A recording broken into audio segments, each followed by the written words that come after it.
সালামু আলাইকুম। দেশ এবং দেশের বাইরে যে যেখান থেকে আমার এই ভিডিওগুলো দেখছেন সবাইকে আন্তরিক অভিনন্দন ও শুভেচ্ছা। ভিউয়ার্স, স্ক্রিনের মুরগিটা আমার সাদা সুন্দরী, সে চতুর্থবারের মতো কুচে বসছে। আপনারা অনেকেই জানেন আমি মিশরীয় ফার্মি মুরগি পালন করি।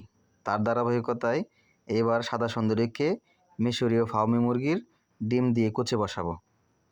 তো অনেকেই কুচে বসানোর ক্ষেত্রে অনেকগুলো ভুল করেন, তার মধ্যে হলো গণহারে ডিম দিয়ে দেন মুরগির নিচে।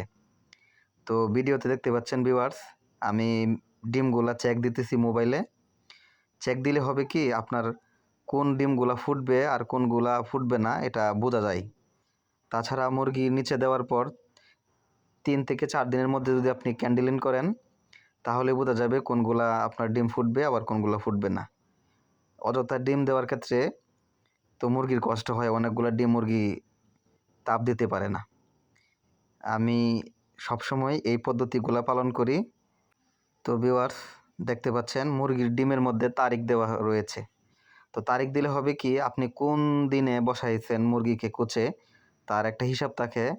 দেখেন অনেকগুলো ডিমের মধ্যে ডি আছে এবং এফ আছে, আবার হলো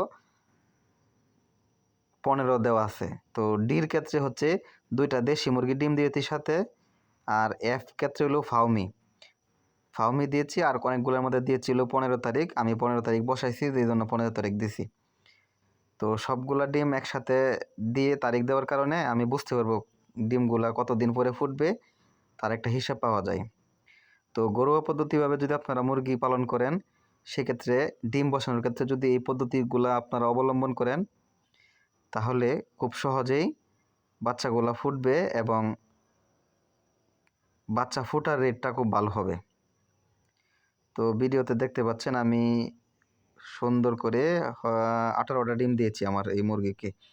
সাধারণত একটা মুরগি 18 থেকে 20টা ডিম দিয়ে কুচে বসালে সুন্দরভাবেই তাপ দিতে পারে।